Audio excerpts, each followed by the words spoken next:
गणानां त्वा गणपतिं हवामहे कविं कवीनामुपमश्रवस्तमम् ज्येष्ठराजं ब्रह्मणां ब्रह्मणस्पत नः शृण्वन्नोतिभिः सीदसादनम्। ॐ श्रीमहागणाधिपतये नमः। ॐ वृषभं च शनीनां विश्वरूपमदाभ्यं बृहस्पतिं वरेण्यम्।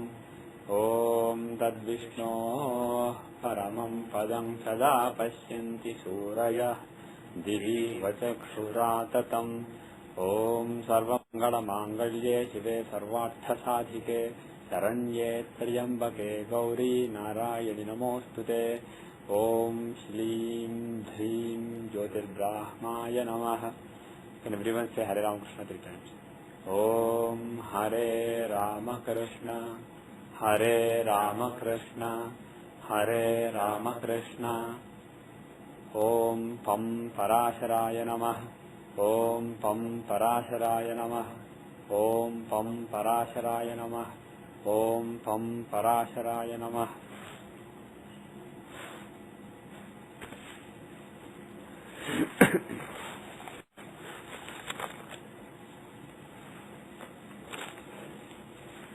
Okay, in Parashara BPHS, we'll start the chapter on Karakamsha. Atha Karakamsha Phaladhyayah, chapter 33. Effects of Karakamsha.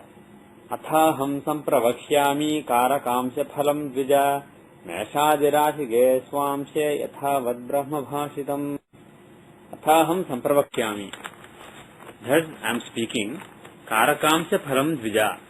Karaka Hamsha, Karakamsha means Hamsha of the Karaka, division of the Karaka. Phalam means result. So the result given by the divisions occupied by Karaka. O Brahmin. Meshadi Rashige Swamse, Meshadi Rashige, Mesha etc. In Mesha etc. Aries etc. Rashi, Swamse, the Hamsha of One. One can be interpreted as Lagna or as Karaka, Atmakaraka. Atmakaraka is self. So, given that he earlier said Karakansha Phalam, he is basically using the word Swamsha as a synonym of Karakansha. So if the Karakamsha is in signs from Aries, etc., Yathavad Brahma Bhashidam, the results of those placements as given by Brahma earlier.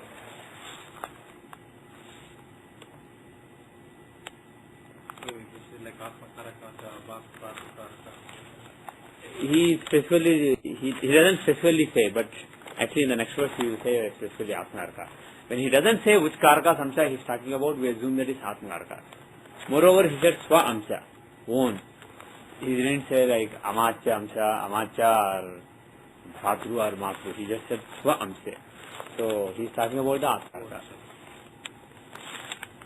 So next verse is Gruhe Mushaka Madhyara Mesham Sehyatmakarake Sada Bhayaprada Vipra Papa Yukte Visheshatah.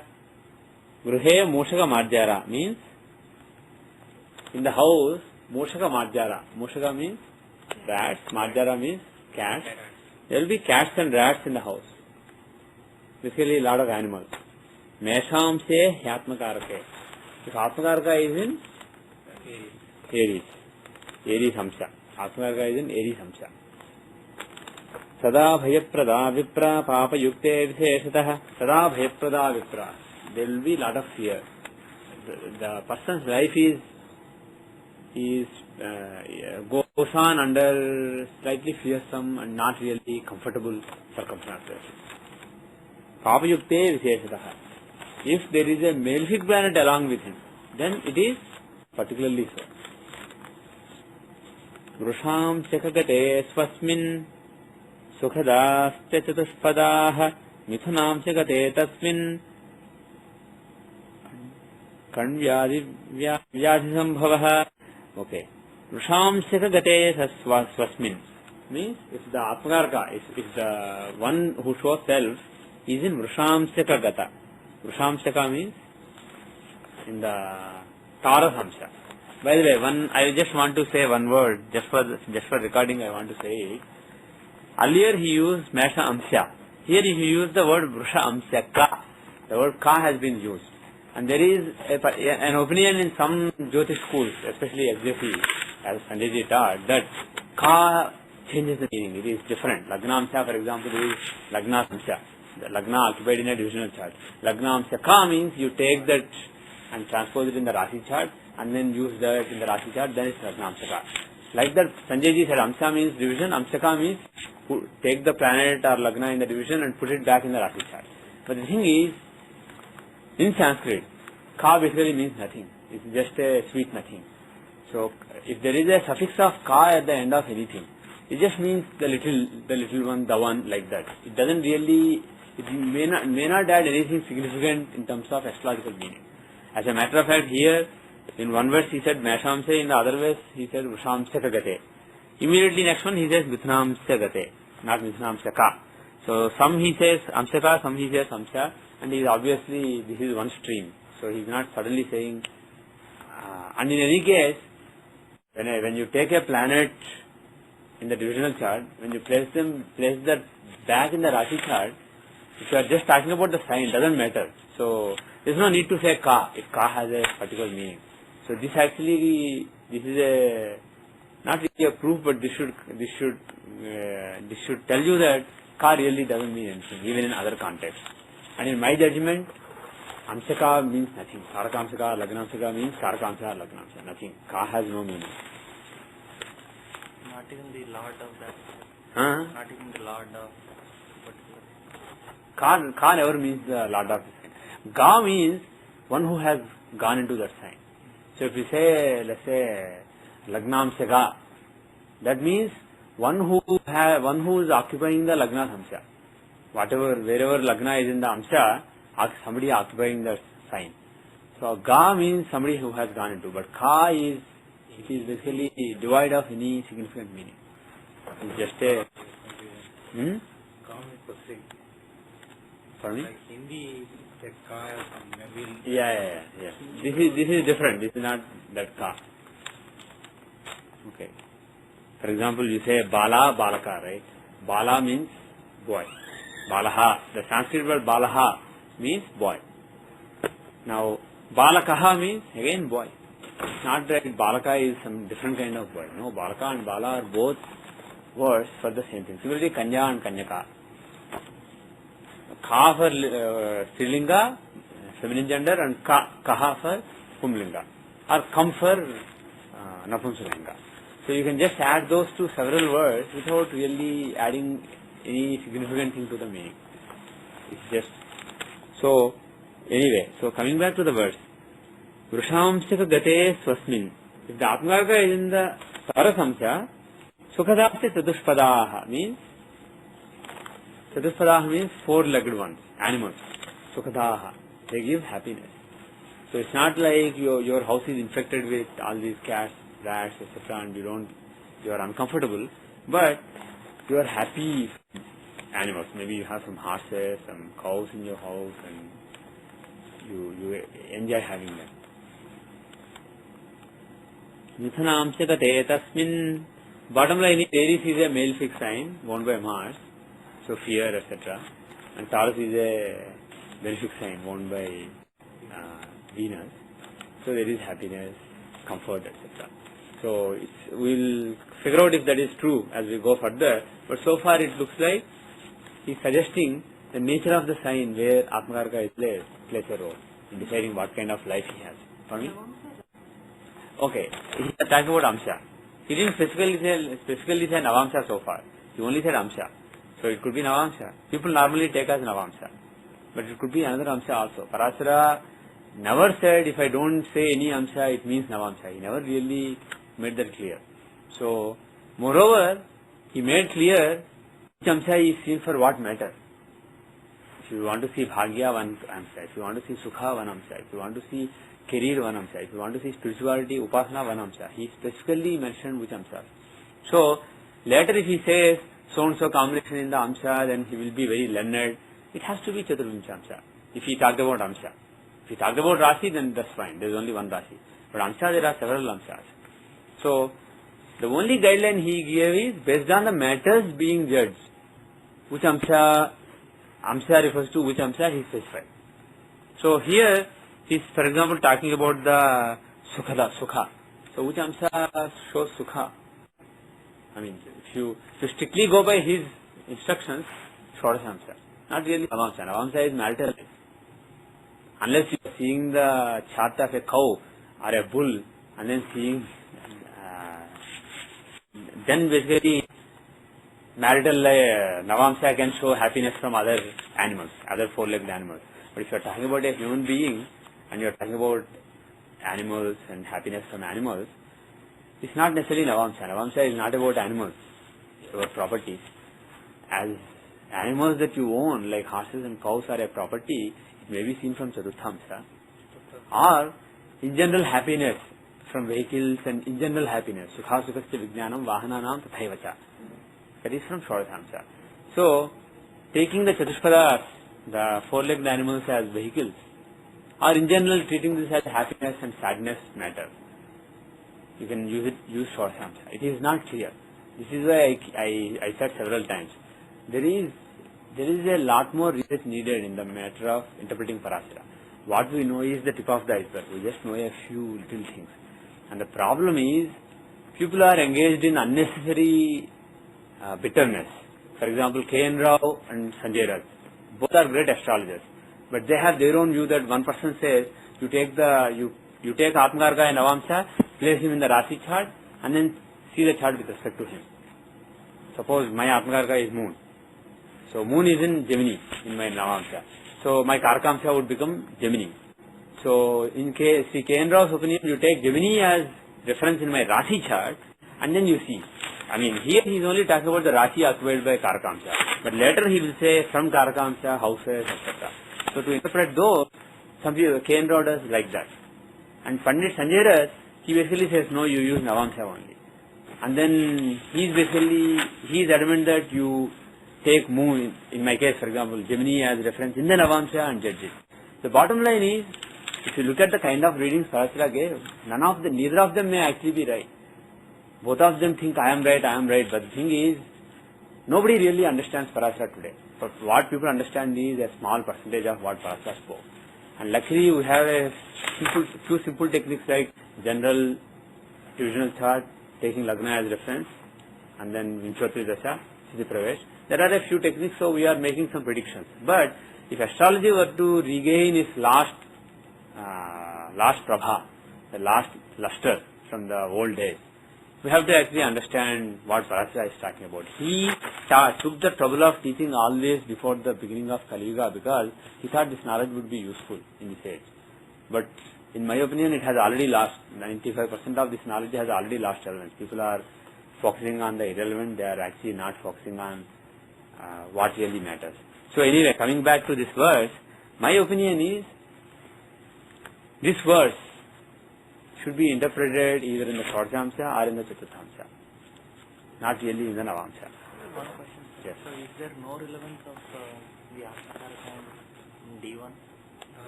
You should have some relevance. Atmakarka, in every chart, Atmakarka, like Parashara said, is the king of the horoscope. So he should have, he's basically like I said earlier, he is your very sense of being. So he should have relevance in all charts. But the thing is, he's specifically giving some results. Then, being in Taurus Amsa, then there is happiness from four-legged animals or vehicles probably. Four-legged animals, you horses, etc. you probably use as vehicles. Or cattle that give you a lot of wealth, lot of fortune. So either D4 or D16. So like that, if you look at all the rest of the readings that he gave, based on the readings, he may be mixing, he may be giving, if it is Aries, this result in one Amsa. If it is Taurus, this result, another Amsa. If it is Gemini, this result. He may be talking about another Amsa. He may be giving just examples. You can't expect him to cover all the 16 charts and all the 12 signs and then give readings. He is telling you how to see basically. So bottom line is, see the sign occupied by Atmakarka, the nature of the sign, is it a benefic sign, malefic sign, what kind of things the sign shows. That throws light on an important aspect of the person's life, how the person's life goes, because Atmakarka is such an important part of one's life. He is a person's very essence of being. Mithunam chakate tasmin मिथुनांश गते तस्मिन्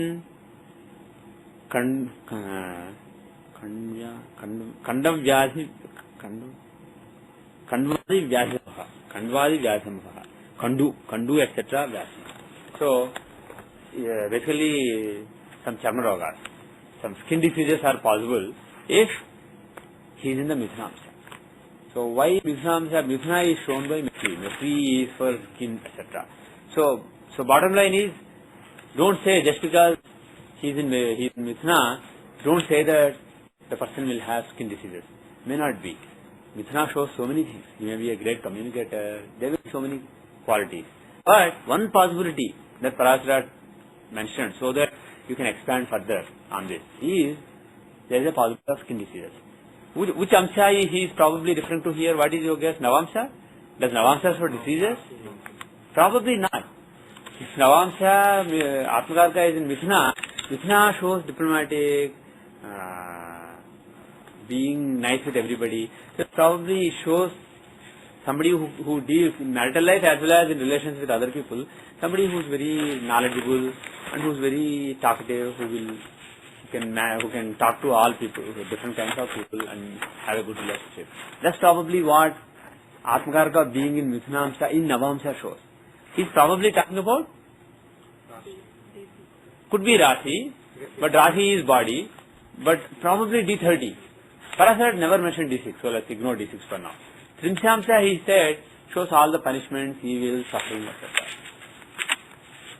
So maybe he's talking about Atmakarka being in Mithuna. So now even for Taurus, you can see what kind of bad results may be given. Trimshamsha shows suffering, diseases, suffering, evil, sins, punishment of sins. So the nature of the sign you can see, and then you can, from that you can say this kind of punishment is possible for this person. But that is the subconscious. Pardon me? Similar kind of shloka was in Gemini Upadesh Sutra. Okay. This is in Navamsha. Did he specifically say Navamsha? It was translated. Right, that's what I am saying. Gemini is even more abstract. Bottom line is, Parasara is at least speaking, Gemini is like words. He just says totally disjoint words, which basically have no meaning, and then you are connecting the dots. In this case, you don't even have to connect the dots. He is actually connecting the dots, he is making a shape. But the thing is, you have to color the shape.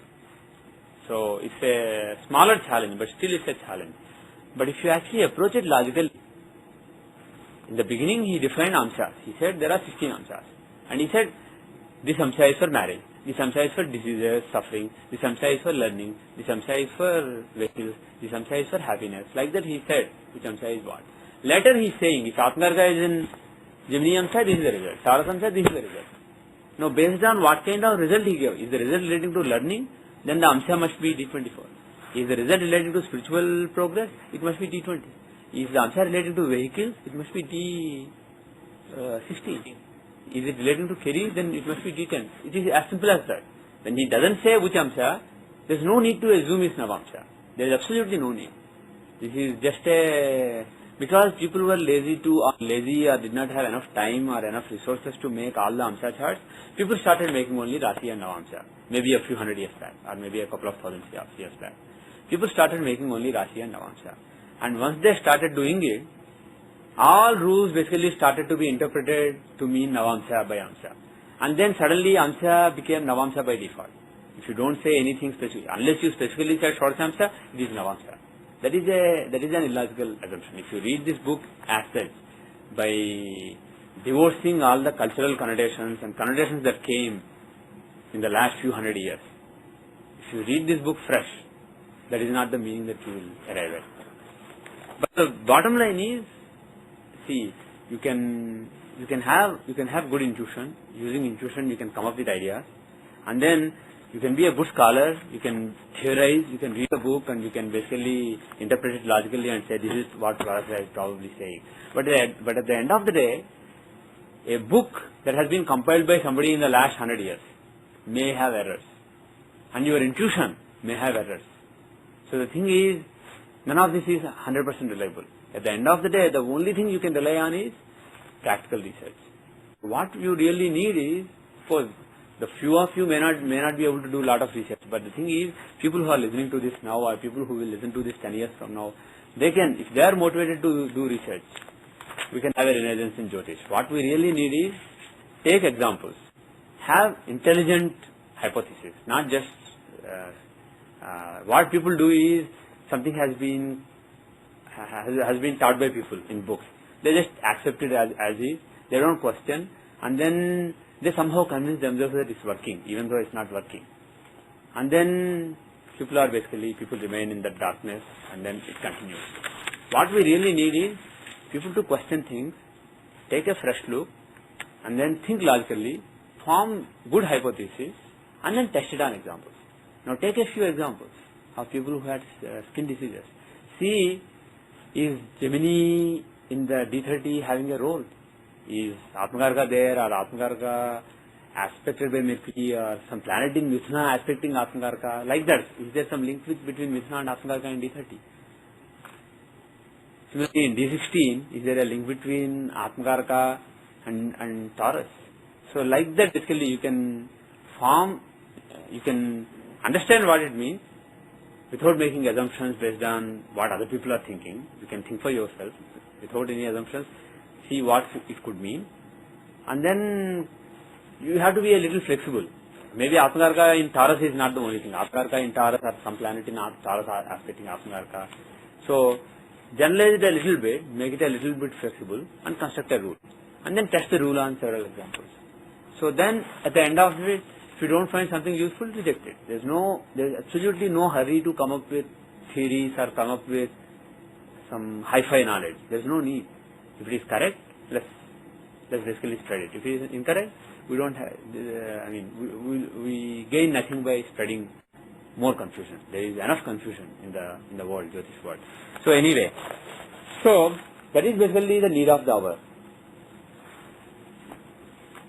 Mithunamsa gate tasmin Vyadisambhavaha. Okay.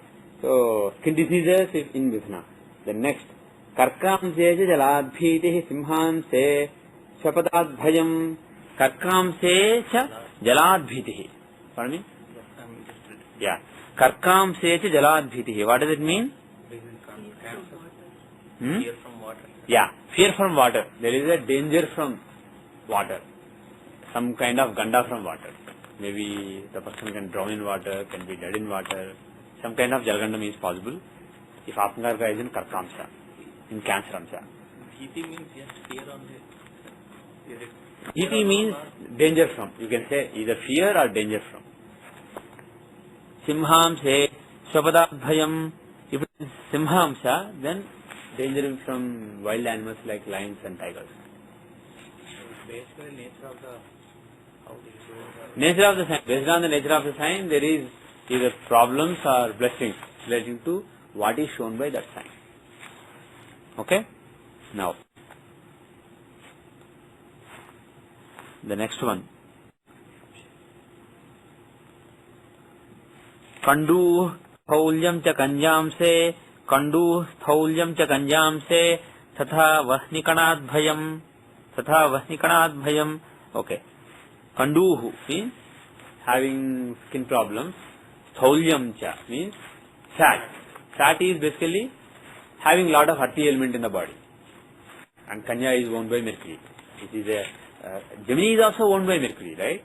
Gemini and Kanya are both owned by Mercury, but Kanya is a Bhutat Parasi. Taurus, Virgo and Capricorn are Bhutat Parasis. Whereas Gemini is Aries sign. So even though it's owned by a earthy planet, it's an Aries sign. So it's not mentioned. But in the case of Kanya, this is the earthiest sign because it's an earthy sign and owned by an earthy planet. So it can show being very fat. So Thaulyam means fat, being fat.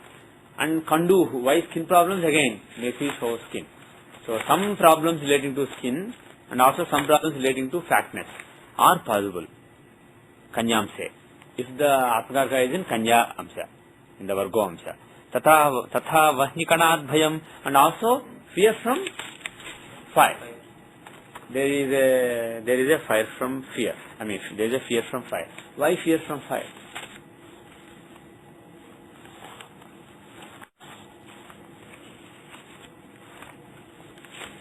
I'm actually not 100% sure. Why? But probably because the two fiery planets, Mars and Sun, they basically happen to be malefics from Virgo. One is 12th lord, the other is 8th lord. So both the fiery planets being malefics may show some problem with the fire.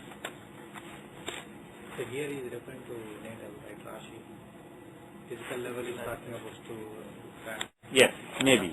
Not even any Amsa. Huh? He's not even talking about any Amsa now. He may be.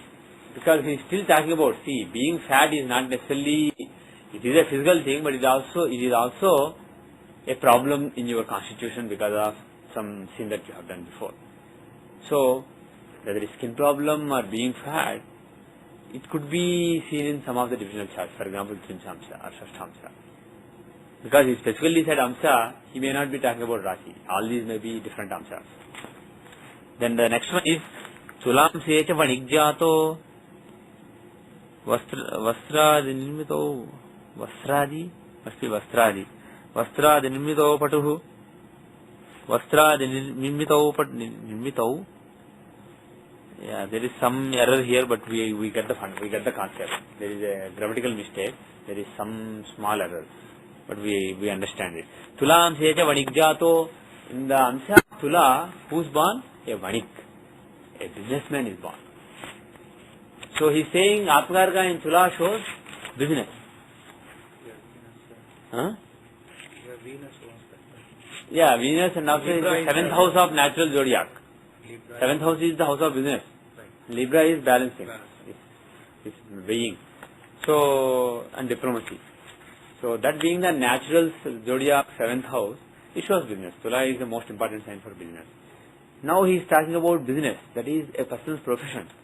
So that must be Dasamsa.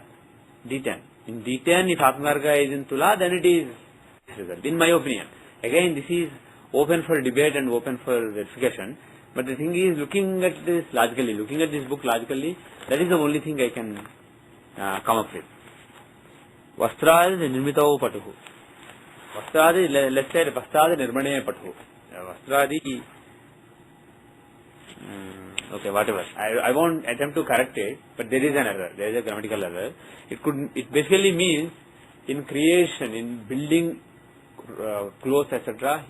Patu means he is very skilled.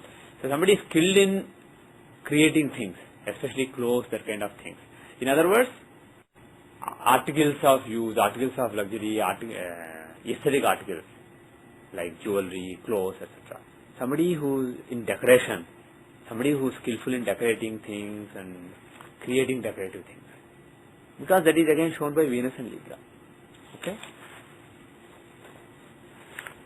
Alyam se sarpato bhitihi pida matu payodhare. Alyam se, Ali means?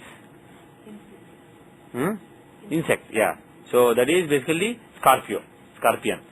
In Scorpio Amsa, sarpato bhitihi means?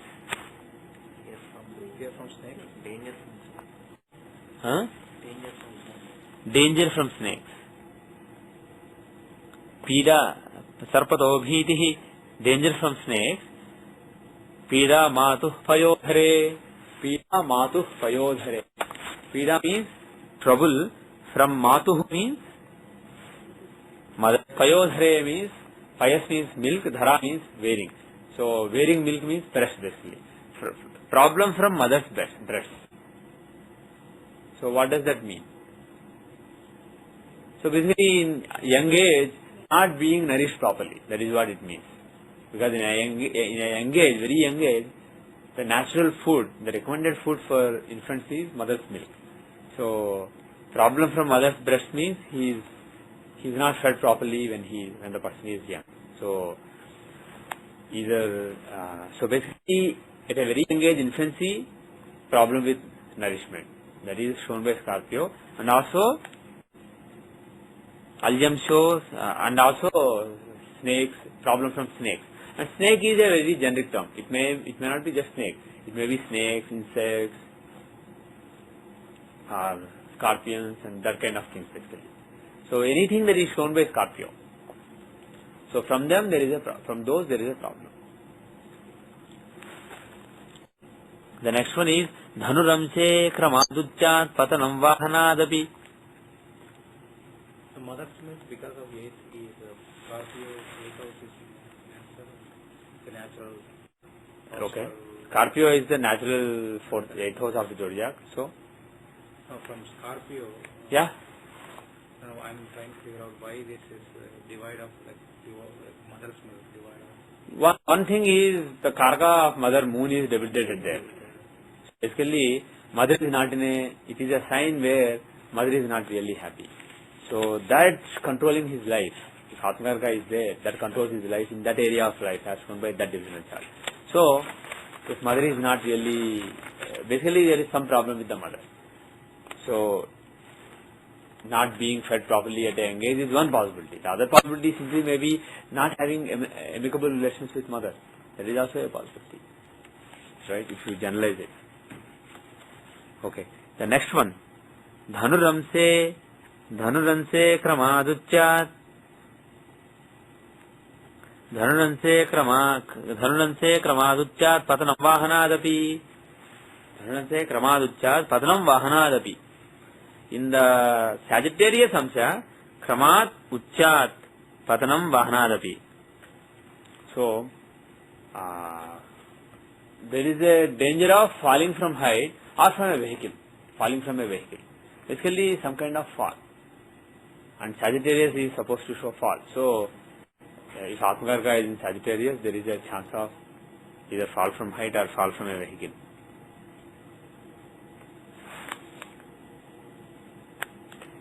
Okay. Why does Sagittarius show problem with vehicle, falling from vehicle or problem with vehicle?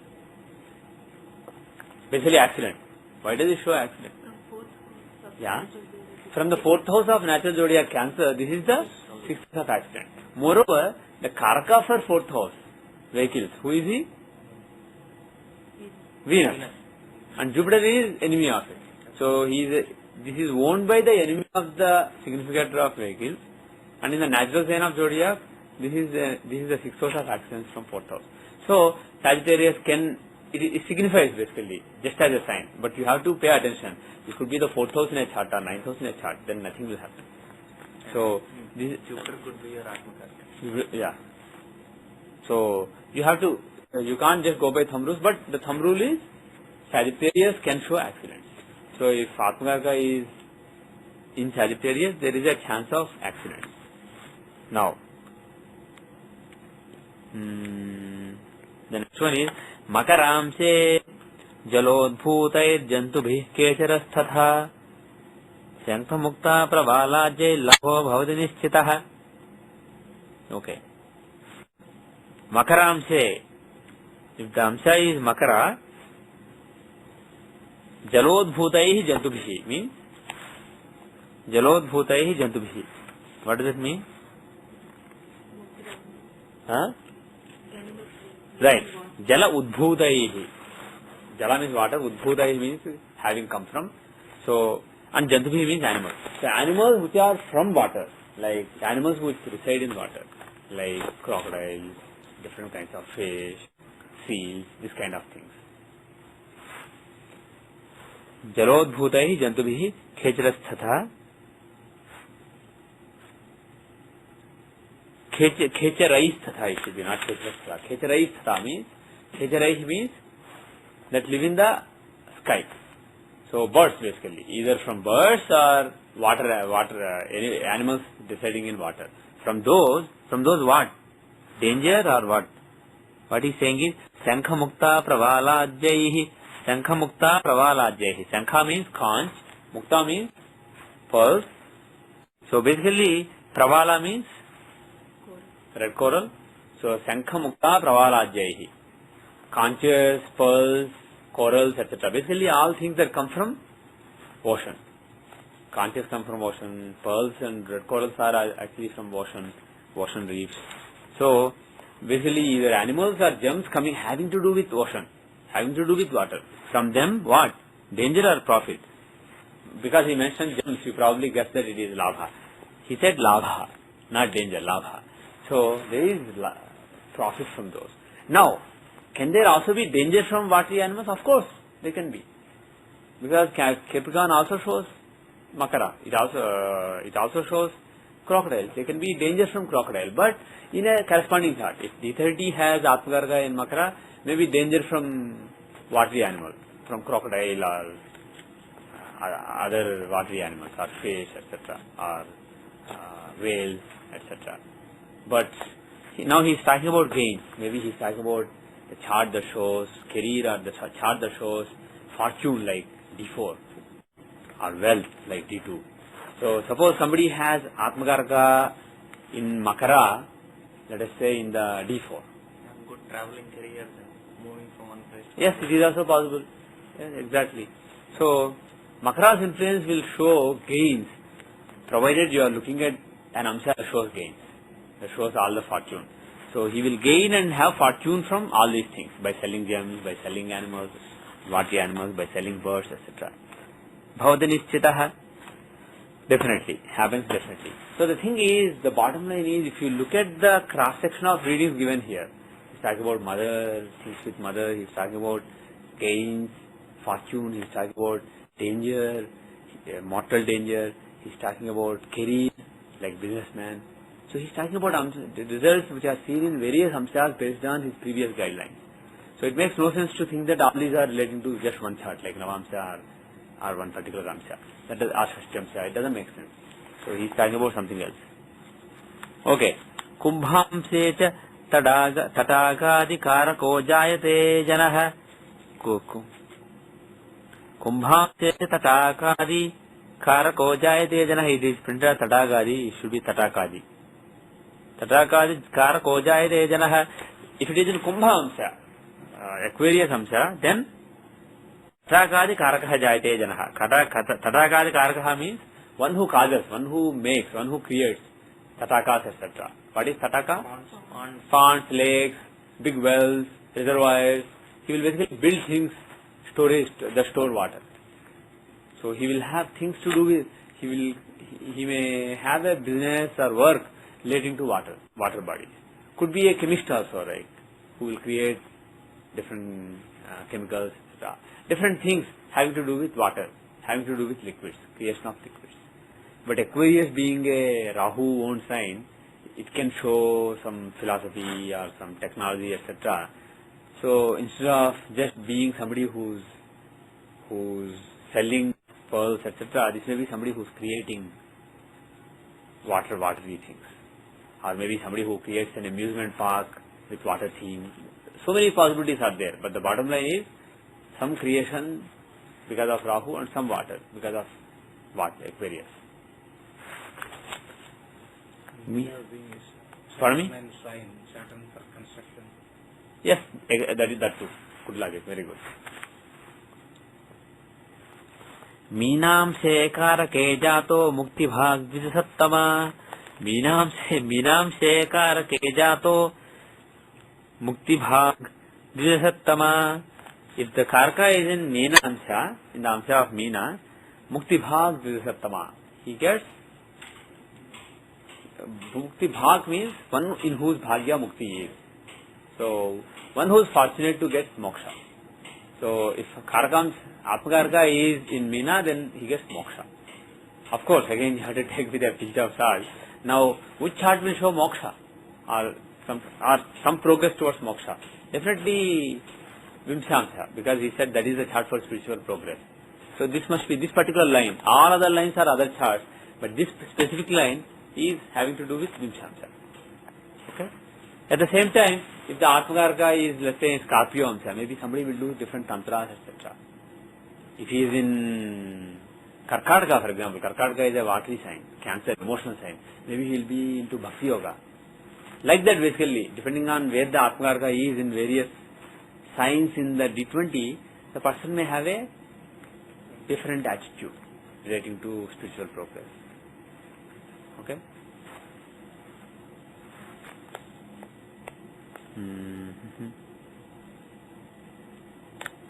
Nashubham Shubha Sandrushte, Nashubham Papa Vikshite, Nashubham Shubha Sandrushte.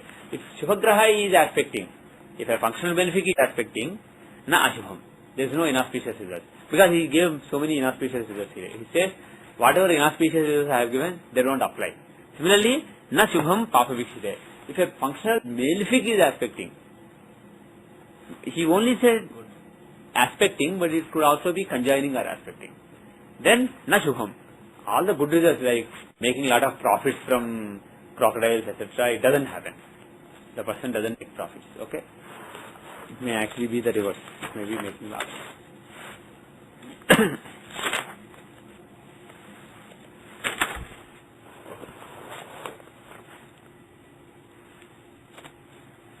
कारकांशे शुभे विप्रा लग्नांशे शुभग्रहे शुभ संवीक्षिते जातो राजा भवति निश्चितः कारकांशे शुभे विप्रा. In the Karakamsha, a benefic planet is there. Lagnamshe Shubhagrahe. In the Lagna Samsha, also a Shubhagraha is there. In both Atmakaraka and Lagna, in the divisional chart, a benefic planet is there. Shubhasam Vikshite Jato. And also a benefic planet is aspecting. Jato, Raja Bhavati Nishchitaha. He becomes a king. He is very successful. He is very fortunate. Now, which divisional chart is it talking about? I am not sure. I haven't really studied a lot of charts of kings or powerful people. But you can study the charts of powerful people and see, is Navamsha showing this? Navamsha, Parasara never said is Bhagya. It is Dharma and it is marriage. And Bhagya, fortune is shown in D4. And D10 shows your career. And even though Parasara did not teach, we see that Panchamsha, D5, shows political power enjoyed by politicians. So, you can try these charts and see if Atmakaraka, Karakamsha and Lagnamsha, if Atmakaraka and Lagna in any of these charts is occupied by benefics, aspected by benefics, etc. in the charts that you see. Like, if you take powerful people in the world, there are so many powerful people that you have access to. You have charts of. So, do a little bit of research and see which is working better. But the thing is, in my opinion, the question of whether you should see in the Amsha itself or transpose that in the Rashi chart, that is irrelevant. Talk about Amsha, so consider Amsha. Take the Amsha. And then see. But the thing is, it doesn't rule out that if you take the, let's say, the Bhagyamsha, the Jyothishya of the Atmakaraka, put it in Rashi and see which planets are in Rashi, in that sign in the Rashi chart. That is also tenable because even though we have this notion in our minds that there is an Navamsha chart, there is a Dashamsha chart, there is a Chatushamsha chart, there is a Rashi chart. Parasara never said there are these charts. There is only one chart. There is only one Aries, one Taurus, one Gemini, one Cancer, one Leo in the skies. This is the chakra, the Bhachakra. This is the only chart that we have. And what we have is, we have a Sun, Moon, Mars, Mercury, etc. placed at various points in this zodiac, in this physical zodiac that you can see. And these planets are physical planets that you can see in the sky. Now, the abstract representations, the Navamsha of Mars, the Dashamsha of Jupiter, the Vimshamsha of Saturn. So, all these are points, abstract points, which you derive from the physical points. And then you say, the Vimshamsha of Saturn is in Taurus at so-and-so degrees. The Dashamsha of Jupiter is in Libra at 21 degrees 8 minutes. So again, all these are placed in one chart only. So even though for convenience, we are looking at all the Navamshas of all planets together, all the Dashamshas of all planets together and judging them, there is nothing that precludes you from putting them all, plotting all of them in one chart. But it will be difficult to see, that is why we don't do it. But the thing is, if you do that, what will you find? Maybe when you see the 10th Lord in the Dashamsha, 10th Lord's Dashamsha in a particular chart, right? Maybe he is very close to the Siddhamsha of a particular planet who shows one particular kind of knowledge. Maybe he is using that knowledge in the career. Maybe that is how, maybe there can be proximity in terms of longitude also. If you look at divisional longitude, maybe a planet in Dashamsha is at 21 degrees Libra. Maybe a planet is at 21 degrees Aries or 22 degrees Aries and aspecting closely. In some other divisional chart, maybe in Bhagyamsha, D4. Maybe that shows having a career abroad, or maybe that shows being fortunate in career. So all these things are there. So many correlations that we have never exposed between various divisional charts. These are not really a matter of fiction. These are all quite valid to pursue. And one thing I will say, based on my researches in the last few years, is The concept of divisional longitudes, I have only explored a small portion of it. There is a wealth of knowledge waiting to be discovered using the concept of divisional longitudes and correlations between various divisional charts, between transits and natal chart, Pravesh and natal chart, Tajika and natal chart, etc. Doing various kinds of correlations of divisional longitudes between various charts. There is going to be a lot of things found in the coming years. That is my prediction. That is my expectation. And so look at the divisional longitudes and see, compare various divisional charts and see what is going on. Okay. So anyway, coming back to this point, if Atmakarka, let us say, is in somebody's Atmakarka is in Cancer, let us say, in Vimshamsa, in the chart of spiritual work. Okay. Now, from that Cancer, in the Rashi chart, there may be a lot of planets, let's say in the 10th house. So he may be, as a part of his spiritual progress, he may be doing a lot of work in the society. He may be teaching people a lot of things. He may be doing a lot of rituals going to people and doing a lot of rituals, etc. So, if you take the Atmakarka in the Vimshamsa, place him in the Rashi chart and see which planets are in the 10th house, which planets are in the 5th house, which planets are in 12th house, which planets are aspecting it, etc. You may get some important clues regarding what's happening physically relating to that aspect of life. So that is also relevant. And in the divisional chart also it may be relevant. Because which Vimshamsas are interacting with that Vimshamsa. We are taking Atmakarka's Vimshamsa. Which other Vimshamsas are interacting with? Moon's Vimshamsa is interacting. The Jupiter's Vimshamsa is interacting. In what way? And what is the result? There may be a result given based on it. But apart from Vimshamsas, Moon himself directly, the physical Moon and physical Jupiter, physical Venus, may be interacting with the Vimshamsa of Atmakarka. That also has a relevance. So bottom line is, what Kendra is saying may also have worth in it. He may have studied some interesting things in some charts and jumping to some conclusions. And what Pandit Sanjay Rath studied may also have worth in it. And neither of them may actually be seeing the full truth. There may be much more there.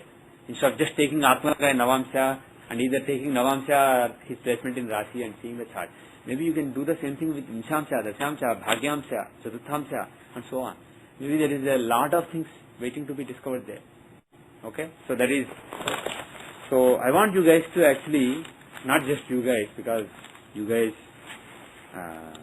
have limited time, you guys are not too many, but there are many people listening to the audio. So I want people to actually start digging into things. The bottom line is, if we are totally in darkness, then we are lost. There is no point in doing any research. But the thing is, if we are on the verge of light, if we are in darkness, but there is some light you can see at distance. This BPHS, Brihat Parasar Horasashram, is that. It is a guiding light at a distance. You can see. You can see that there is some light there. So you can actually try to walk towards that light. And compared to just using your intuition and coming up with some random ideas, it's a good idea to listen to a Rishi and contemplate what he is saying and form intelligent hypothesis and try out. The next verse is Swansat Shubhagrahah Kendre Kode Va Papavajjitah Dhana Vidyayuto Jato Misra Phalam Vadet. Swansat Shubhagraha Kendre is from Swa Amsa. Could mean Lagna Amsa or Atmakarka Amsa, but we will take it as Atmakarka Amsa. If from the Atmakarka Amsa, Shubhagraha, benefic planets, functional benefic planets. Kendre Koneva Papavajjitah. Kendre Koneva. Either in quadrants or in trines. So in quadrants or trines from the Atmakaraka, there are there are functional benefic planets, Papavajjitaha, without any functional malefic planets. Only benefic planets and no malefic planets. Dhana Vidya Ito Jataha. He has wealth, knowledge, etc. Misra Phalam Vade. If it is mixed, then mixed results. So you see quadrants and trines from the Atmakaraka, and then based on how well they are placed, whether good or bad planets are placed there, the person will be either very successful or unsuccessful, or in the middle. Upagrahe cha viprendra swotya swarksha subhakshage. Papadrugrahite chantye kaivalyam tasya nirdishet. Upagrahe. This is interesting. Upagrahe to Uttarendra. Oh great, oh Indra among Brahmins, oh great Brahmin. Upagrahe cha. If an Upagraha is there, not a benefic or function, malefic planet, but an Upagraha. Svocha Svarksha Siddharkshage. Either occupying exaltation sign or own sign or Siddharkshage. This is very interesting. Okay, I'll just interpret it literally. I'll just give the literal meaning and I'll leave it to you to see what it means. So if an Upagraha is occupying either own sign or exaltation sign or a benefic sign. Basically Jupiter signs are benefic signs, Mars signs are benefic signs and so on. So either a benefic sign or an own sign or an exaltation sign is occupied by an Upagraha. Papa Drugrahite Chante, and there is no malefic aspects. Then Antye in the 12th house. So from Atmakarka in the 12th house an Upagraha is there in exaltation or own or benefic sign. Kaivalyam tasya nirdishet. Then the person will have moksha. So the thing, now why only Upagraha? Of course this applies to normal grahas also, obviously. Don't take it literally and say only Upagraha has to be there. Graha cannot be there. Bottom line what he is saying is, even an Upagraha, if it is well placed there, can give moksha. That is why how I read it. Now the only tricky point is, what are the exaltation and own signs of Upagrahas? Where is Mandi exalted? Where is Mrichu exalted? Where is Ardhaprahara exalted? Where is Yamakantaka exalted? We don't know. One possibility is, because they are all associated with one planet, like Upagraha, Mandi with Gulika with Saturn, Ardhaprahara with Mercury, right? Yamakantaka with Jupiter, Mrichu with Mars, Kala with Sun, and so on, right? Yeah. So you can go back and see the definitions. So maybe you can take the sign of the corresponding planet, the exaltation or known sign of the corresponding planet. That is one possibility. The other possibility is, I'm not sure if Parashara defined the exaltation. I don't remember seeing it, but when we go through the Upagraha chapter, we'll see if he defined them. It is also possible that he defined them, but the knowledge is lost. So that is a problem. But what he is saying is, either a planet or even an Upagraha, without any malefic aspect, he is in the 12th house from Atmakarka, and he is well placed, either in a benefic sign or own sign or exaltation sign. Then still the person will make good spiritual progress, and at the end he will reach Kaivalya. Kaivalya means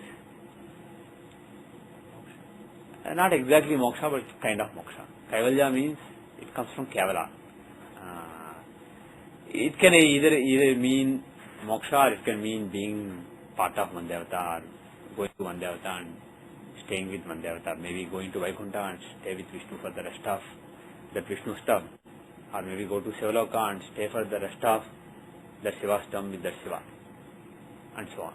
So that kind of things are also possible. Basically, Kaivalya literally means Kevala. It comes from the word Kevala. Kevala means singular, oneness. But the thing is, that doesn't necessarily mean merging in Brahman. Even if you merge with, let's say, even if you have the Saija or Vishnu or Shiva, that is a kind of oneness. It's not really, at that level it's not really duality. So being one with a higher deity can also be interpreted as Kaivalya. So bottom line is either moksha or something very close to moksha. So with that we will end for today, and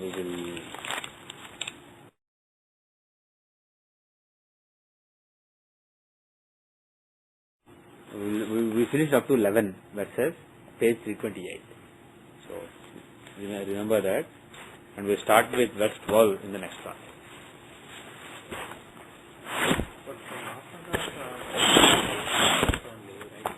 Why? Who said Atmakarka you see moksha only? In the past, some of my understanding was, from Atmakarka we see only moksha or any spiritual things, but he is talking about gains. Gains, yeah. See, Okay, so his question is, from Atma, his impression is, Atmakaraka shows moksha, spirituality, etc. We see only that kind of things from Atmakaraka. Why is he talking about all the fear from animals, gains, etc. from Atmakaraka? That is his question. Now, Atmakaraka is not just moksha. Atmakaraka is the way I interpret. Parashara basically said, Atmakaraka is the king of the horoscope, king of a nativity. If you consider a nativity to be a kingdom, he is the king. And if you take your own existence as a kingdom, who is the king there? Who controls everything? Your very sense of I, your I-ness, your ego basically, your ego sense. In Vedantic terms, ego sense. Your sense of this is I. There is a definition. This is I. A person who looks like this, who does this, who is on earth. You are just Brahman. But the thing is, you have a particular awareness. So that awareness, that self-awareness is Atmakaraka. And then Lagna is body. That is one part of your self-awareness. Your self-awareness identifies with body. But that is not the entire ego sense. Ego sense is not just body. It is more than body. So in my reading, Atmakaraka shows that I-ness. What in Vedanta we call as I-ness or ego sense. So that is shown by Atmakaraka. So now what does that do? That makes you do all the things. If you think I am a great astrologer, you will go and teach astrology. If you think I need knowledge, you will pursue knowledge. If you think you need to spread a particular pranayama in the world, you will spread that pranayama. If you think you need happiness, you will pursue happiness. Whatever you pursue, whatever you reject, is because of your sense of this is I, this is what I want. So that is why that I-ness is the most fundamental thing in the horoscope. It is the king of your existence. And now, of course, moksha is seen from it, because what is moksha? Letting that I-ness go. There is no definition of I. There is only, you become part of Brahman only if your I-ness, your limited I-ness disappears.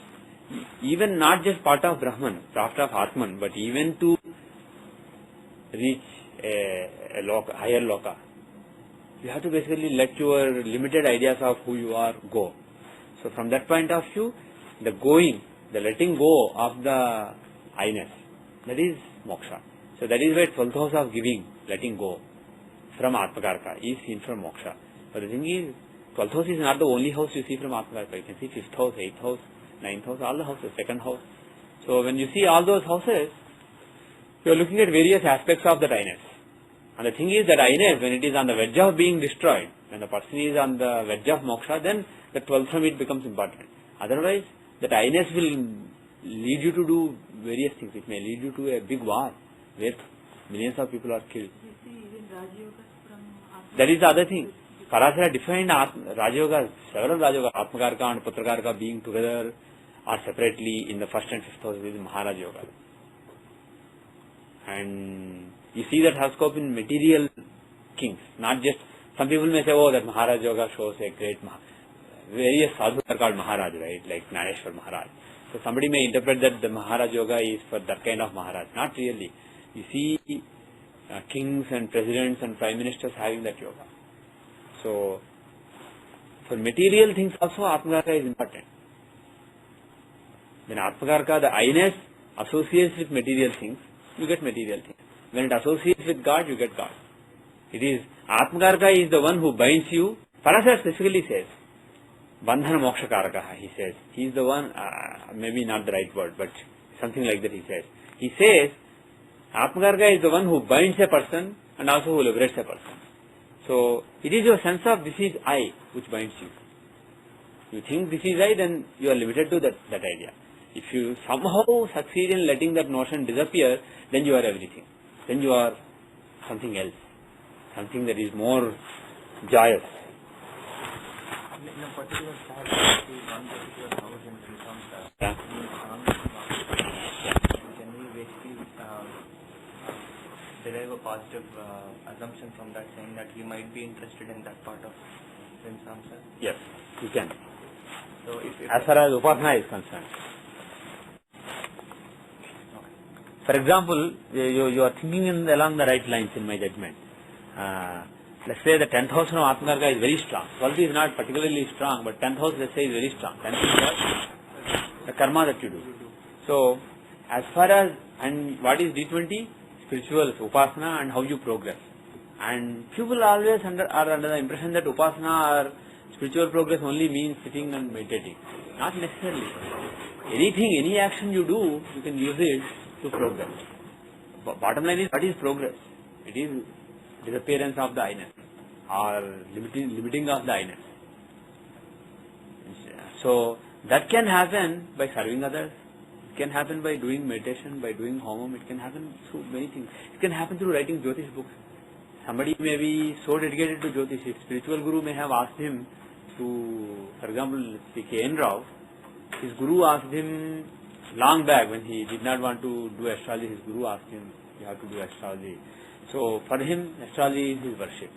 So if he is dedicated to astrology and sees it as something that he needs to do, then you can make spiritual progress through that also. Or suppose you are a scientist and you want to crack one puzzle, and then you are so dedicated to it, you forget about your body, you forget about everything. And then if you succeed in that achievement, not making you egoistic, instead making you surrender before nature, appreciate how beautiful the nature is, and you find some real great secret like E equals MC square or something like that, then that can be your spiritual progress also, right? So anyway, coming back to the point, let's say somebody's 10th house from Atmakarka is very strong. So 10th house is karma, and Atmakarka is I-ness. His I-ness needs to exert in the world through action, and that is how he will make spiritual progress. And what kind of actions? That may be relating to the planets and signs there. If not in this life, slowly the progression would be towards the 12th house, and that is Towards, everything. exactly. Progression is towards the 12th house. But right now the focus may be something else. So it need not be for every person you have to focus on the 12th house. You have your particular focus that you have to concentrate on. In my judgment, exactly. In my judgment, suppose somebody's 9th house or 10th house is very strong, or 6th house is very strong. So it's actually not at all a bad idea to worship some deity related to that house, so that he can fulfill his, suppose somebody's 6th house is strong, he has to do service. Suppose somebody's 9th house is strong, maybe he has to build a temple. So once he does that karma, not everybody is destined for moksha in this life. Parasana never said, look at the 12th house from Atmakarka and suggest the devata for worship to people. He never said that.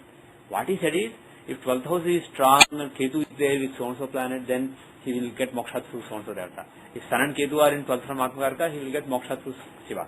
If Moon and Ketu are in 12th from Atmakarka, he will get moksha through Parvati, Gauri. He is talking about Ketu being there. So basically somebody is close to moksha. Then he is saying, this is the deity who will give moksha. But not everybody can get moksha, not everybody is close.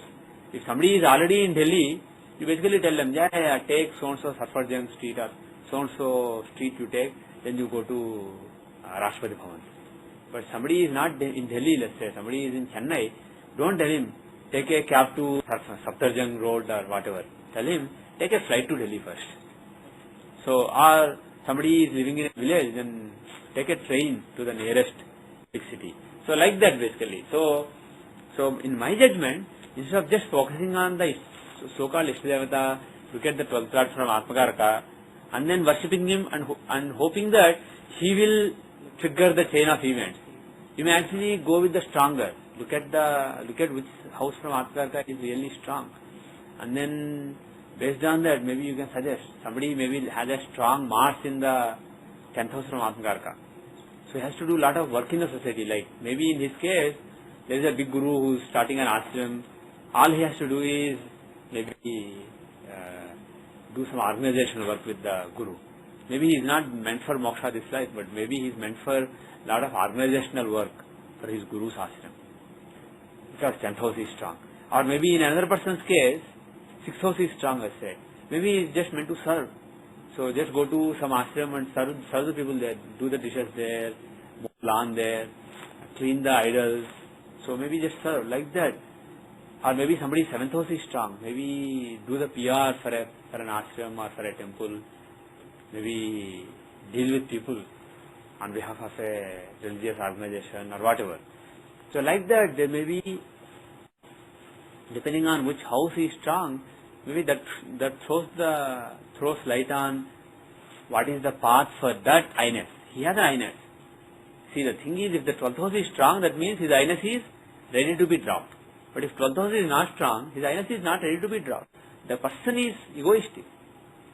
So, you basically channel that ego by, see, there are great Swamijis, great ashrams, but do you think that the organizers who are running those ashrams are very pure, simple people? They may act pure, they may act simple, but in their minds they may be like, oh, I'm doing great work, I'm a great person, they may be thinking. Right? Many people are actually like that. Many people, they may be doing great karma, but they may be proud about it. Which means, the 12th from their Atmakarka is not ready to be activated anytime soon. The 10th from their Atmakarka is ready to be activated. The karma that they do, or the 6th house they do, or the 7th house. Those are the houses, or the 9th house. These are the houses that are strong. So the person has a strong I-ness. And that I-ness is interested in a particular thing, 7th house or 6th house or 10th house or 9th house or 5th house, that kind of thing. So give it that. Let it basically do that.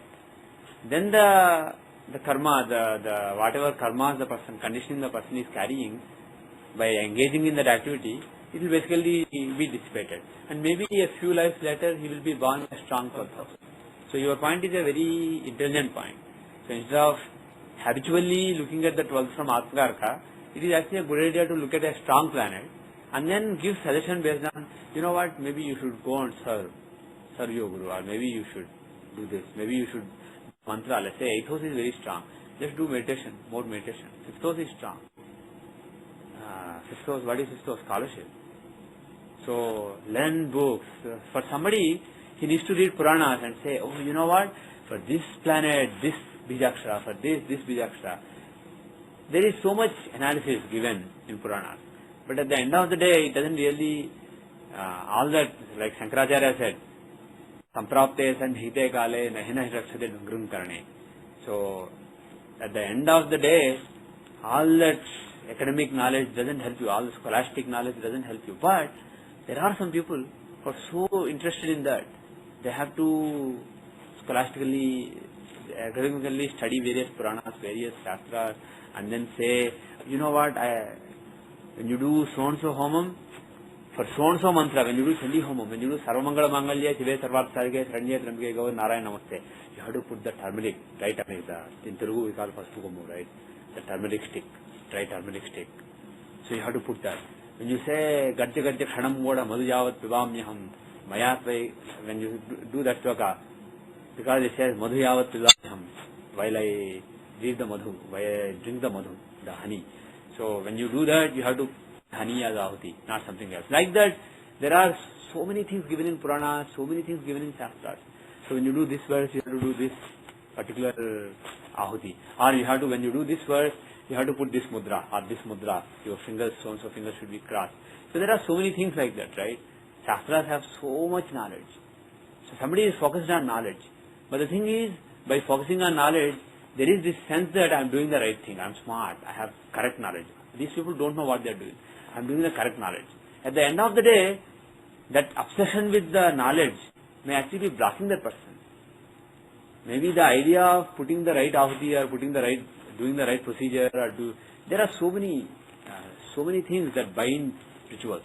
When you do your meditation or homam, there are so many aspects that you can pay attention to. But the thing is, the idea of those is, everything is a symbol.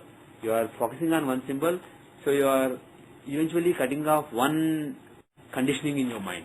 But for somebody who has so much conditioning, pursuing all these technical aspects, it is not taking them any closer to moksha, but they have to go through this step before they are born with a chart which shows moksha, which shows a strong 12th house.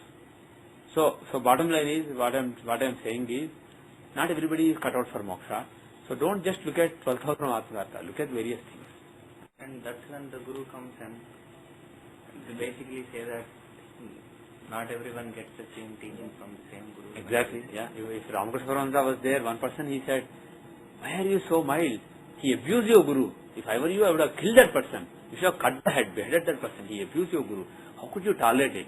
Another person, when he was in a boat and Ramakrishna was abused, he basically fought with them. You insulted your Guru. Those guys were cheap and they were insulting your Guru. You also stooped to their level and you fought with them. And then you basically lowered your Guru's name by engaging in a fight with such cheap people. What a disservice you did to me, he said. So one person who has a lot of inbuilt anger, he wanted him to control the anger. So he basically made him calmer. One person who is very different, very mild, he wanted him to be a little bolder. So to that person he said, you have to fight for your Guru. So you can teach different things to different people. This is where, if you have a real Guru, if you have a Sadguru, if you have a Guru who is enlightened, he will know exactly what your strengths and weaknesses are. And then he will guide you accordingly. Without knowing the horoscope. But the thing is, because for many people do not have a Sadguru and they expect astrologer to play the role of a Sadguru, we can attempt to do that. And what we need to do that is, we need to actually do a little bit of more study, more practical research, and then consolidate our knowledge. And then hopefully a decade from now, we can actually guide people well using astrology, even without a Sadguru. So I'll restart the practical stuff. Okay, we'll see an example, but before we see an example, we have a question. Yes? In 7.4 and 7.33, the major discrepancy that we have observed, in my now, for example, I've taken my Navamsa chart, Okay. and my Dasamsa chart, my D24. Okay. The Rahu and Ketu placements have actually moved from one sign to the previous sign. Completely moved. With a major change in the degrees too. Okay. So A couple of degrees. But check if you are, see that I have not changed the defaults to I'm using your... Yeah, if you use my recommended settings, you will see a discrepancy. If you, in 7.4, if you basically use your previous settings, you shouldn't see any changes in any calculations. 7.33 and 7.4, Jagannath Hora 7.33 and 7.4 should be identical if you use the same settings that you were using earlier. But if you use the author recommended settings, so now Jagannath Hora 7.4 has two defaults, two settings. One is default settings, which is the same as before. The other is author recommended settings. These are not the default settings. The thing with default settings is I tend not to change them. Lahiri is default. If I change it to Jagannatha, for example, people will say, oh, all the calculations are changed, my Vimshottridasa dates have changed, now I am in trouble. People are used to their Vimshottridasa of Jupiter starting on February 4th. And suddenly if you tell them, no, it may be February 8th, they will be uncomfortable. They are so used to it because some event happened on that day, or something like that. Bottom line is, it's unreliable. The exact dates you can never be sure unless you rectify it perfectly. And if you rectify it perfectly using a wrong Ayanamsha, it's not really good. But in any case, I don't want to rock the apple cart. I don't want to cause trouble to people. So I tend to keep, after experimenting a little bit with changing the defaults, I decided that it will be wiser for me to leave the defaults alone. So Lahiri Ayanamsha is the default, Sanjay Ji's Charakarkas are the default, the sign-based Arorpadas are the default. Like that, there are some defaults which were decided long back in Jagannath Hora. We will stick to them. So what I did is, now apart from those defaults, there will be my recommendations, and they may evolve. Today I may recommend Jagannath Ayanamsha. Tomorrow I may slightly modify it. Today I may recommend one kind of Charakarkas. Tomorrow I may redefine it slightly. So other recommended settings may be slightly evolving, and at this point of time, this is what I use. This is what I recommend. So the main differences are the Charakarka. I'll directly answer the question. Rahu and Ketu are changing by a couple of degrees, up to a couple of degrees. So that is because of mean versus true nodes. So mean nodes and true nodes. The default is mean nodes historically in Jagannath Hora, but my recommendation is true nodes. Mean nodes are just an abstract concept. If you are calculating eclipses, etc., we use true nodes. True nodes are actually defined. Mean nodes are just abstract. They don't really exist. But we preferred mean nodes earlier based on the logic that nodes are supposed to be retrograde always. And if you take true nodes, they are not retrograde always. So, but the thing is, nowhere in the classics it is said that at every second Rahu should be moving backwards. Overall, he is backward moving. He may be moving a little forward sometimes, but overall he is backward moving. Now the thing is, somebody may ask, in that case, when you find Charkarkas, why do you take Rahu's longitude from the end of the sign? Because he may be moving forward sometimes, little bit. He moves a little forward and then back, little forward and then back. In that case, let's say a planet is retrograde and he entered a sign from the end of the sign in retrograde motion. We don't take from the end. So it is not based on how the planet has entered the sign recently. It is based on the long-term motion of the planet. Because Jupiter always moves forward overall, even though he is moving backward a little bit and then forward sometimes, we don't basically reckon his longitude in a different way. Same with Rahu. Even though he is sometimes moving forward, overall he is always moving backward, just like Jupiter is moving forward. So his reckoning is always done from the end of the same period. Nowhere it is mentioned that he should be always moving backward.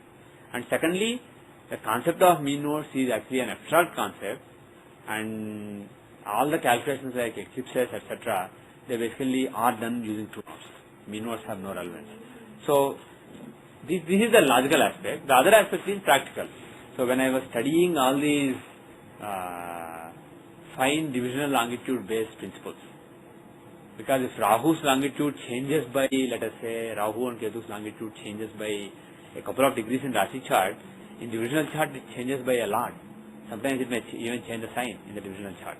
So when I was doing this research on the divisional longitudes, and also there is another sensitive research which I don't want to mention, based on that also, I concluded that true nodes are the right nodes to use. So for the last couple of years, personally, privately, I've been using true nodes, even though publicly I may have been sometimes using mean nodes. I think last year I switched publicly. When I started writing the articles, I switched to the true nodes publicly. So at this point of time, I use true nodes, I don't use mean nodes, and that is author's recommendation. That is one thing. The other is Jagannath Hayanamsa. So instead of Lahiri Hayanamsa, I use Jagannath Hayanamsa, but that causes very little difference. That causes a few arc seconds of difference, and sometimes maybe arc minutes of difference, and that should not really impact Rahu that much. But that can sometimes, on the border cases, that can be the one factor. But the main factor in the case of nodes is true versus mean nodes.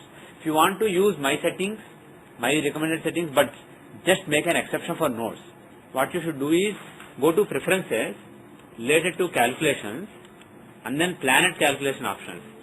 The last combo box there is true nodes. Mean nodes are always retrograde. The so-called true nodes are not. What do you prefer? So there, true nodes will be selected if you set the preferences based on my recommendation. So change it to mean nodes. Then you will match Jehora 7.33 in terms of nodes. But my recommendation is use true nodes. They are singing some Sai Bhajan there. Some lady here. The other room. Okay. So let us see some charts. So you wanted to see a chart. Give us the data. June 20. 1 second. So can somebody turn it on meanwhile, or can you manage with the computers? We don't need No, it is the projector. on. You had to change the... No, it's not on. It's The on. light is, press the, top button. Keep it pressed for a couple of seconds. Once it's green, then I have to do my thing.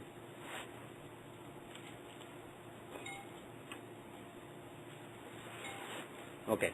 So what is the date?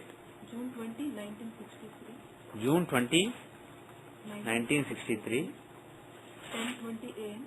10:20 a.m. Newsweed, Mail, right? Yeah. Newsweed. India. Newsweed. NUSB. NUZVID. Newsweed, India.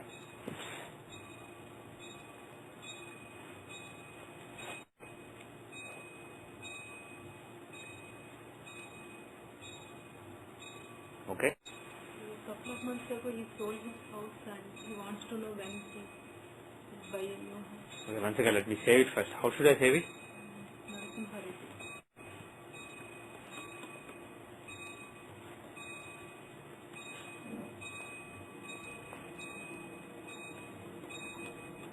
Okay.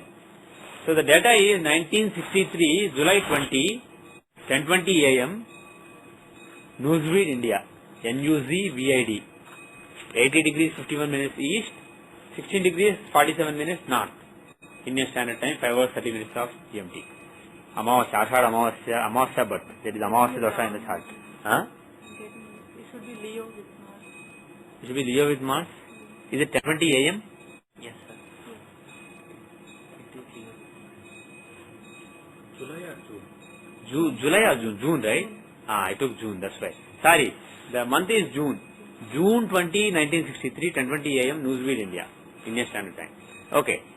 So, it is not Amavasya dosha, but Chaturdashi dosha is there. Okay. Now, Lagna is at 8 degrees 58 minutes Leo, and Moon is at 17 degrees 8 minutes Taurus. So, Rohini third column. Very good. Let us see the chart.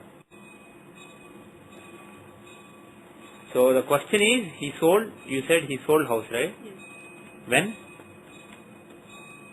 December 15. December 15, 2009. Yes. On December 15, 2009, he sold house. Okay. Now, where is he living? Where are you living now? We are living in an apartment. In an apartment. Living in an apartment now. And what is the plan? What is the question? Planning to buy a house this year. Buy a house in 2010. So, when is a good time to buy a house this year? Okay. So, they sold their house and they want to buy a new house. What is a good time during this year? So, let us try to answer that.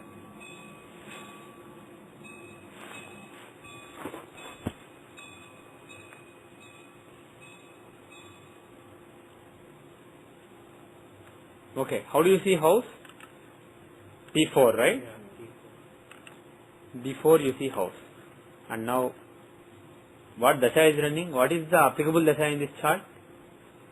Chaturdashi Samvit. Yeah. 10th Lord in 10th house. The 10th Lord from Lagna is in the 10th house. Is he really in the 10th house? He is. The 10th Lord is in the 10th house. So we can use the Chaturdashi Samadasha, or we can just use the Vimshatri Dasha. So, Either way he is running Saturn. okay, good. So let us just use the Vimshatri for now. Using the Vimshatri Dasha, what is he running? Saturn Dasha. Saturn Dasha, Saturn Antardasha. Using the Chaturdashi Samadasha, started from, let's say, Lagna, instead of from Moon. If you start Chaturdashi Samadasha from Lagna, what is he running? He is running the Venus Dasha. And which Antardasha? He is running Venus Moon, but about to start Venus Mars. Okay. I never, Considered, yeah. no, I never rectified his chart. You never rectified his chart. Oh, hopefully it won't make a difference in this case, because we are not going to use Hashkamsa, all those. We are just using. I should use it. I could never figure it out. Okay, that's okay. Dasha, if we just use moon-based Vimshatri Dasha, it will at least show some clarity. So we'll just use moon-based Vimshatri Dasha. And Chaturthamsa, we have a 6-minute leeway. So we should be fine. So even without rectification, I think we should be fine. But just for the heck of it, let's see, when did he get married? Marriage. November 27, 1987. 1987. 87. So November 27, 1987, he got married. November 27, 1987. Okay. What dasha was it? Based on Vimshatri. Let's go back to Vimshatri. It was Rahu dasha. 1987. So Rahu Venus dasha gave marriage. Is it possible if this is the chart? Yeah? Is it possible at all?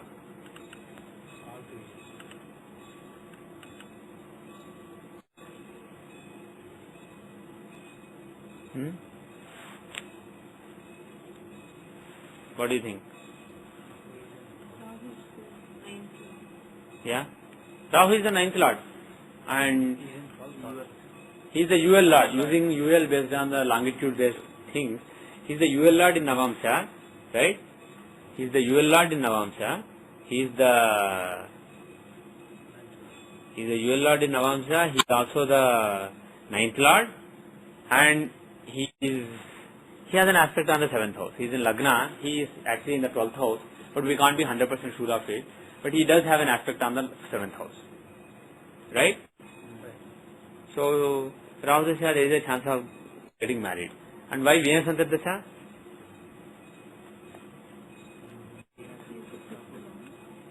Hmm? He was fifth lord. So, fifth lord, so, was it a love marriage?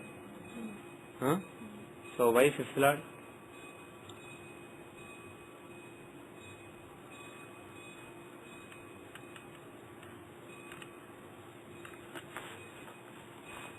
Could it be that he is just a Karaka and he is in own house?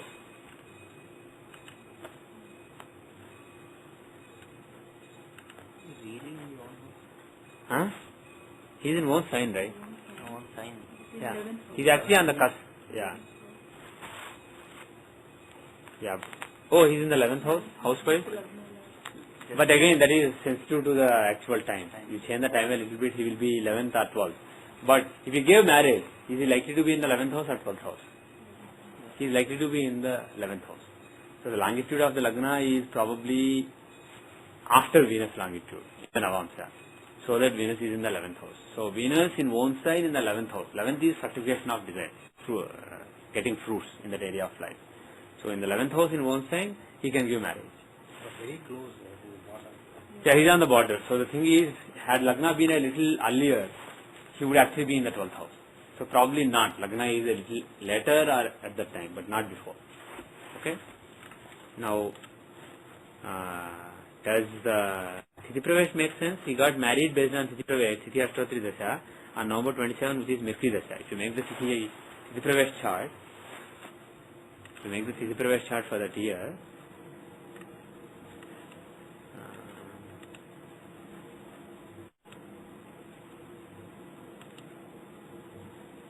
it was November 27 is Mercury Dasha.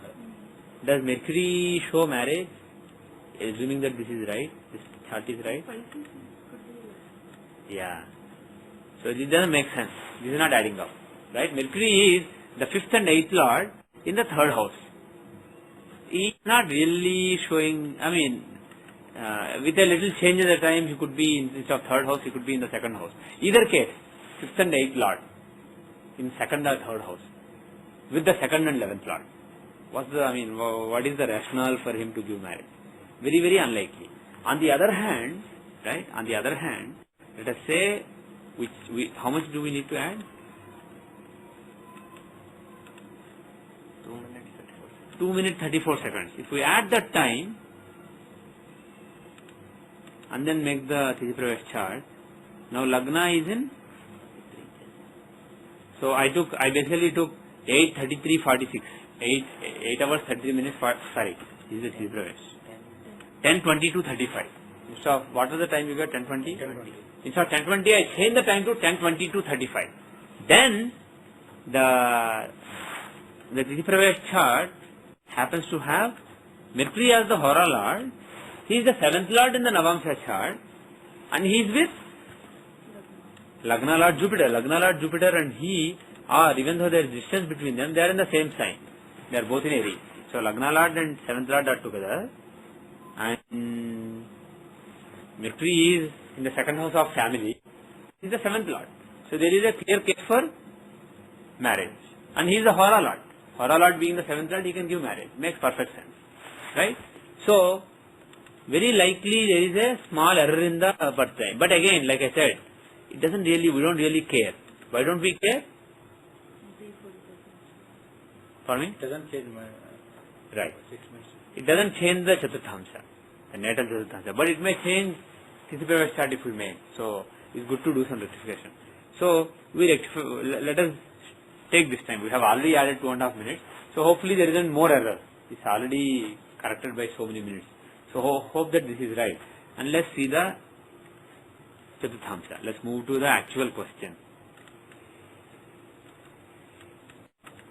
Oh no, Venus is in the 12th house. For me?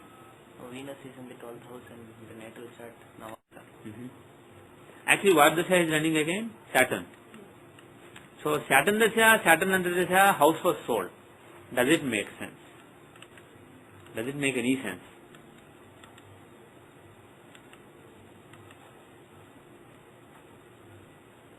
Does it make any sense?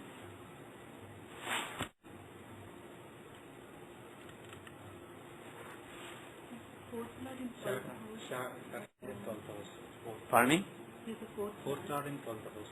Yeah? He's in the right? house. Right? Fourth lord in the 12th house, right? Okay, that's why we sold that. Very good. If you want to buy. Yeah, is he actually in the 4th or 12th house? He is in the 12th house. You are right. Good. So fourth lord of house in the 12th house. Moreover, from the 4th house as Lagna, he is in Bhaskasthana, lord in the Bhaskasthana.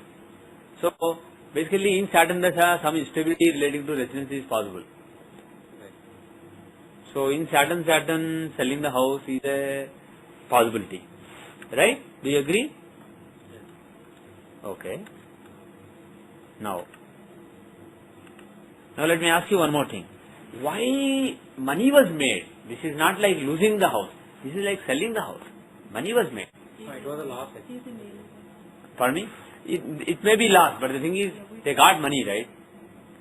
This is a sale. This is not like losing the house in some calamity. So, some link with the 11th house has to be there. So, if you take 11, Saturn is in 11, in the first house from 11. So, Saturn, taking 11 as Lagna, Saturn is in first house. Okay. So, basically, that is why this is a sale. Otherwise, 4th lord Saturn in the 12th house can simply mean instability with respect to house or being displaced from the house, not being at house most of the time, on the move. So many possibilities are there. But because of 11 there, this is basically a sale of the house. Okay. Wasn't there a loss of property or something of that in that same time? Nothing which came up. Okay. Now, still Saturn is running. Can Saturn give house also? A new house? Can he give a new house? Can you give a new house, Saturn? He's the fourth lord. Pardon me? He's fourth lord also. Yeah. Agenda is to give a house. His agenda is to, yes, exactly. It's a company, Exactly. it's 12. Placement is 12, but his agenda is to give a house. He is the fourth lord. By the way, if you look at the Prachantar Dasha, when the house was sold was Mercury Prachantar Dasha. Mercury being the 8th lord, right? Mercury is the 8th lord. It happens suddenly. Okay, so that explains suddenness, so it happens suddenly. And also 8th lord will give stability. So when you sell the house, you are looking for another house to live in, your lifestyle changes. So in the Mercury Antardasha, all that changes happened. And now, later Ketu Antardasha ran, and now what Antardasha is running? Venus. And then rest of the year will be Sun and Moon. So Venus, Sun and Moon are the Prachantar Dashas. So let us focus on the Prachantar Dasha. Basically, Mahadasha Lord and Antardasha Lord Saturn is capable of giving a new house. So, except that we can't put our finger on a date. So we need to use Prachantar Dasha as well as Tithi Ashtotri, Tithi Pravesh chart. So Prachantar Dasha, if you see, can Venus give a new house? Honestly?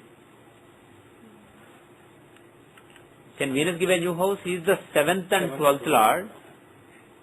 7th Lord can show interacting with others, dealing with others, calling other people, interfacing with other people, maybe seeing houses, possible, but he is in the 12th house. Okay? So, what does it mean? He is in the 12th house. What does it mean?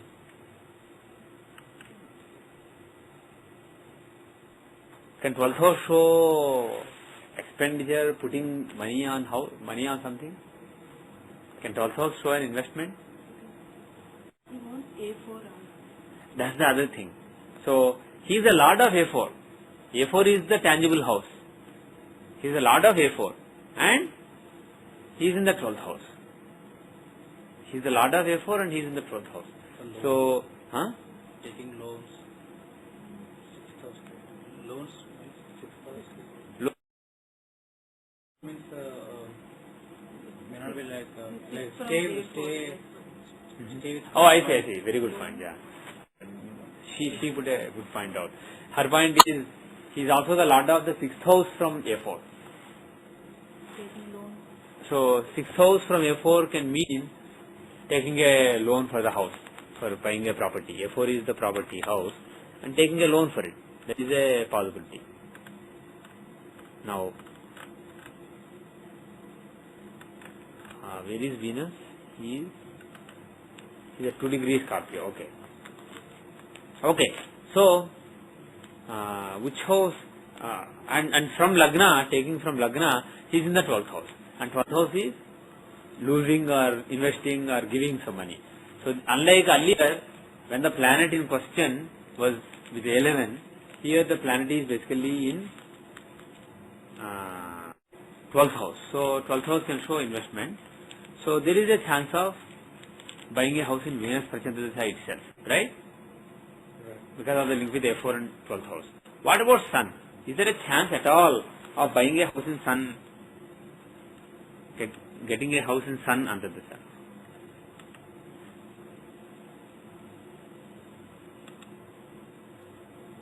Is there a chance of buying in Sun?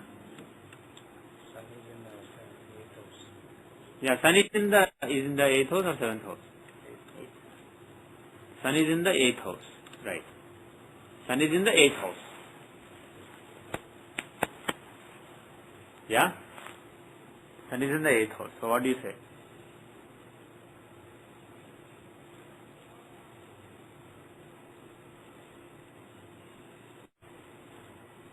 I think that's the time they were moving. Why? Second from A4. Actually, is he second from A4 or is he in the first from A4? Tell me clearly. Sun is at 19 degrees Gemini 22.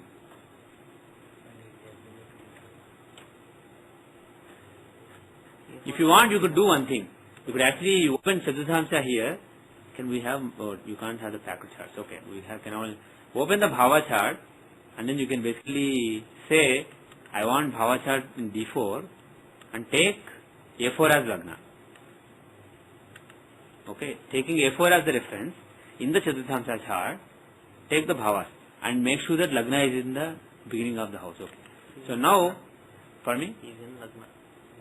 A4. See, he is in first house. See the Bhava, if you make the Bhava chart here, from A4 as reference, see this is D4 Bhava chart with respect to A4. From A4, Sun is actually in the first house. Because actually A4 is at the end of Taurus and Sun is in the middle of Gemini. So he is actually, based on how I reckon, Sun is in A4. So, being the fourth lord, a quadrant lord basically in the first house, he is well placed in A4, right? And being in the 8th house from Lagna, taking Lagna as reference, is he in the 8th house or 7th house? He is in the 8th house. So, the person's, from the point of view of where the person resides, the person is adjusting to new things. So, 8th house basically shows stability, right? Just like Mercury Prachanta Dasha earlier, the 8th lord Prachanta Dasha give a change from the house to the apartment. This can also give a change. Sun. So, Venus is unlikely to give that kind of change. Sun is more likely to give the change. And moreover, if Venus is A4 lord, Sun is in the A4. So, he also is capable of giving a house. And now, what else? Will you be taking a loan or down payment? You will probably be taking a loan for the house, right? So, if he is taking a loan, there has to be a link with A6. 6th house is the house of loan. So, pardon me? Sun owns the A6. Sun owns the A6 and he is in A4, first house from A4, and he is in the 8th house. So, is Venus a stronger candidate to give a new house or Sun? In my judgment, Sun is a stronger candidate. With this chart, with this rectification that we have done, in my judgment, Sun is a better candidate to give a house. Take a loan and move into a house. So when is Sun Prachanta Dasha? Oops. There is a parivartana between Sun and Mercury. Right.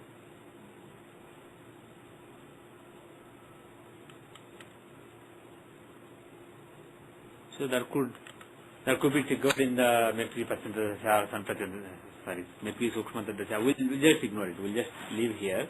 So Sun Prachanta Dasha from September 7 till October 31. Basically the months of September and October.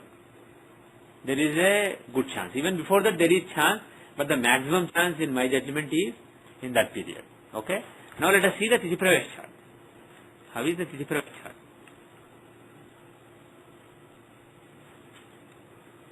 June born. So let us make the Tithi Pravesh chart for 2010 directly instead of trying 2009. Let's just take 2010. Oops, I said 2010. You have crashed. So 2010 Tithi Pravesh chart is on July 10, 2010. July 10, 2010 at 17:52:47, 5:52:47 p.m. So in this chart, what is going on? Who's the ruler of the year? Mercury is the ruler of the year. Okay?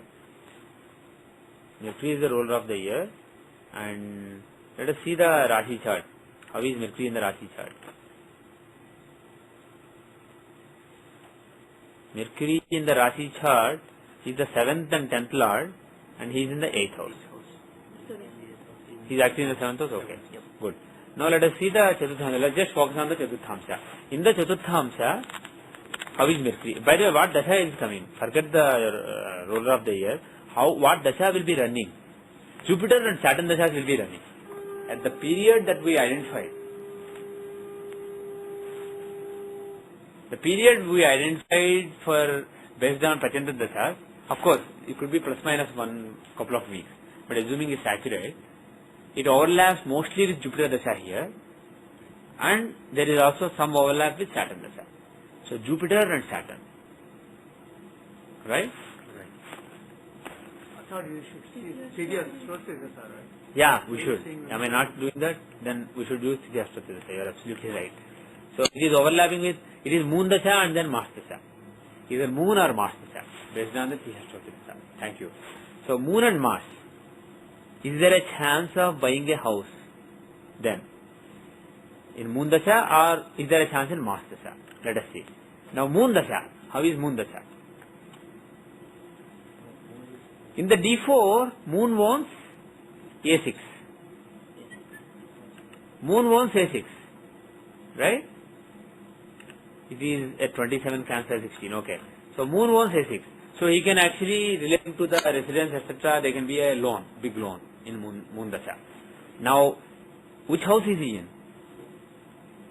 From Lagna. Where is Moon? He is in the 4th house of residence. He is in the 4th house of Sukha, residence, and also comfort. 4th house is the house of comfort. In the earlier chart, the 4th lord Saturn was in the 12th house, showing displacement from the house, and also Mercury Prachanda dasha was running, so instability, etc. Here, a planet who gives comfort, Moon, Karaka of comfort, he is in the house of comfort. So moving into a new house and feeling good about it is possible. Now, that Moon is with Jupiter, but there is a distance between them. Right? He is with Rahu and Jupiter. Jupiter is the Lagna Lord and also A4 Lord. Jupiter is the Lagna Lord as well as A4 Lord. And Moon is the 5th Lord. He is giving Rajoga with Jupiter. And the 12th Lord Rahu is also with him. 12th house of change, displacement, etc. So, there is enough going on in the 4th house of residence. There is a lot of a good new house is basically you can say, if you find a good house suddenly and you feel good about it, that could explain the 5th house. 5th house basically is Purpunya. So if the 8th lord is involved, let us say it will be suddenly you find something and there will be some tension, etc. If it is 5th lord, you feel happy that, oh, I am lucky, I found a new house, like that basically. So something like that is possible. And there is also Gadgesari Yoga, even though Rahu is marring it.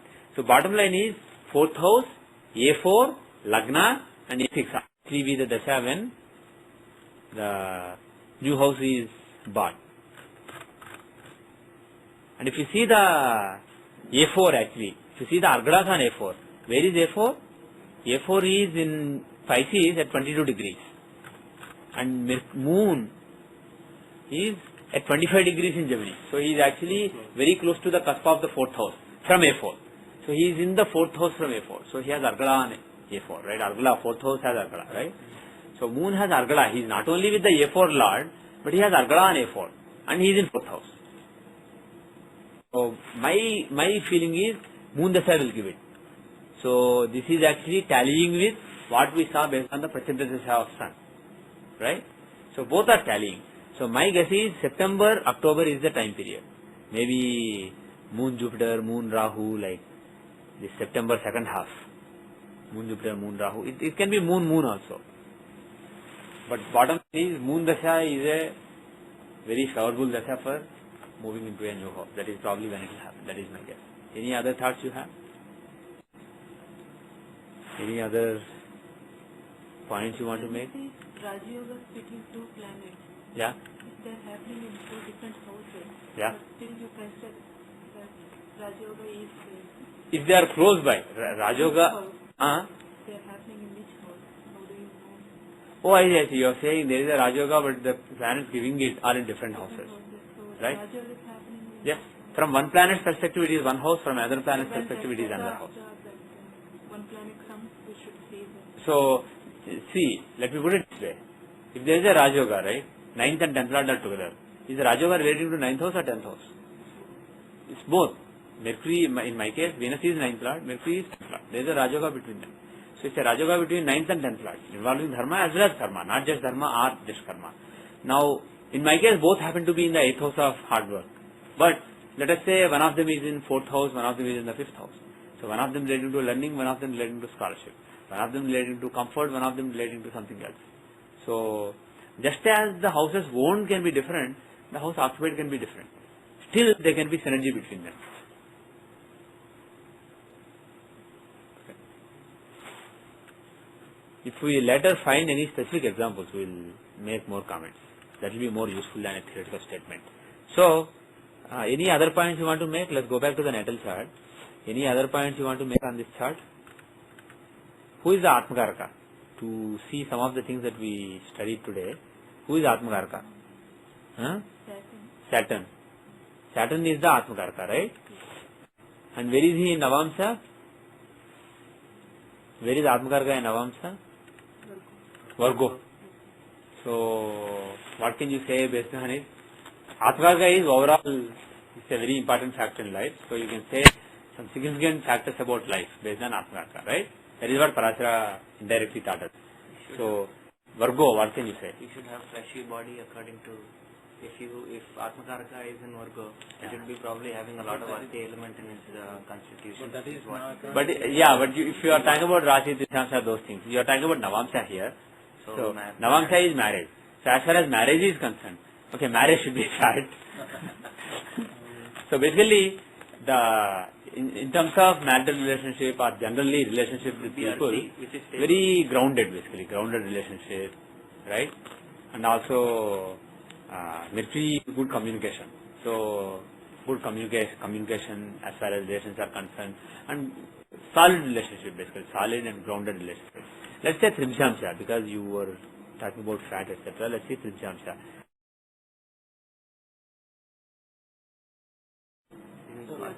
We have to change the chart to. Pardon me? It won't be same chart only. You have to change the divisional chart to the Trimshamsha. Yeah, that's what I did. Yes. Okay. I opened the Trimshamsha basically. So it's also chart on there. Okay. Yeah. I'm not looking at the Bhavachakra, I'm just looking at because we haven't seen houses from Atmakaraka yet. We have only seen the sign occupied by Atmakaraka today. So I'm seeing the sign occupied by Atmakaraka in Trimshamsha. So what is the sign occupied by him? Scorpio. So what can you say based on it?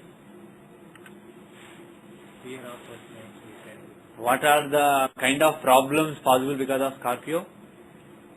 Scorpio is a Ketu Rasi. So snakes, insects, viruses, that kind of thing. So that problem is there. And what else? Scorpio is a fiery sign. It is a Martian sign. So there can be a lot of fire in the body, a lot of pitta-related problems, etc. are possible. It is the natural 8th house. So A lot of anger, inbuilt anger. Atmakaraka, Trimshamsha shows weaknesses, problems. Atmakaraka is your overall, how your ego sense works, operates in the material plane. So, having the influence of Mars, being a sign of Mars, it is possible that there is a lot of inbuilt anger, short temper, etc. in the person. So that is one possibility. So like that you can give so many possibilities. Right? Now, why I only Atmakaraka? If you are looking at Trimshamsha to see problems, Gnatikaraka should be of interest. Because Gnatikaraka is your vulnerability and your weakness. Right? And Atmakarka is your overall I-ness. Amatyakarka is your overall, your sense of purpose in life, which counsels your I-ness, so that you operate on it. So your sense of purpose is Amatyakarka. Similarly, your vulnerability is Gnatikarka. So Gnatikarka shows vulnerability. So Gnatikarka, where he is in Trimsamsa, is of interest. So where is Gnatikarka? Who is Gnatikarka? Sun is the Gnatikarka. Using the, okay, we are using 7-8 Charkarka. Good. Sun is the Gnatikarka. So where is he? He is also, he is exalted in a, again, Martian sign, Aries. So this basically shows the vulnerability, the vulnerability in him has to do with Mars. So there is either anger or irritability, short temper or irritability. Actually, when I saw him personally, he came across as a very nice gentleman. But you never know. Only she will know. So some... Okay. So that is possible. Otherwise, the fire basically can manifest as pitta. Lot of pitta in the body. Lot of fire in the body. So there can be lot of pitta related problems in the body. So that is another possibility. So in that case, if that is the case, he has lot of pitta, then he should not eat lot of spicy food, eat very mild food, take some precautions. But so this is basically, you can look at the karkas in the Trimsamsa to get general ideas about the basic vulnerabilities, the basic nature, etc. Let's see the Vimshamsa, right? No, Vimshamsa. Actually, before we see Vimshamsa, if you see the Dashamsa, in the Dashamsa, Amatyakarka is where both Amatyakarka and Atmakarka and Amatyakarka are in Gemini. And Gemini is an intellectual sign. It is a Mercury sign. So, what are the results he gave for Mercury? He gave like skin diseases, etc. But not in Dashamsa. So in Dashamsa, it is probably relating to somebody who has a job relating to logic or communication or things relating to Gemini. So basically his I-ness, it's not that he has a job relating to communication. That will be seen from 10th house. But his I-ness, in the sphere of work, his I-ness works through Gemini, which is intellectual, logical. So his I-ness manifests as intellectual. So there may be somebody who is not doing intellectual work, but his inherent nature may be to do in logical thinking. So somebody may be driving a rickshaw for his living, but his nature may be intellectual. So that nature you see here, the nature of the person. Atmakarka is your basic, the core nature. Given a work, how you do it.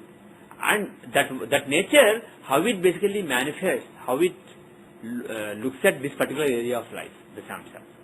So in each area of life, your basic nature is conditioned by some qualities. So the conditioning of your inherent nature, your ego sense, your I-ness, the basic I-ness which is driving your life, the conditioning of that in this area of life is seen by influences on Atmakarka in that particular divisional chart. So when it comes to career, etc., he's logical, intellectual, communicating, that kind of thing. What about Vimshamsa, the spiritual life?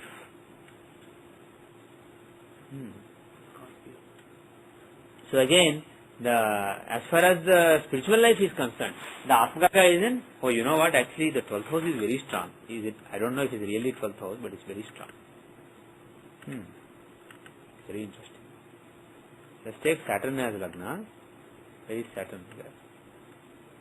Saturn. Let's take Saturn as Lagna and take D20 as the chart and make Bhava Chakra. So this is Bhava by Chalit Chakra of D20 using Saturn as reference. So now, okay, Sun, Moon and Jupiter are in the 12th house. Sun, Moon and Jupiter are in the 12th house. There are 3 planets in the 12th house. And the 12th Lord Venus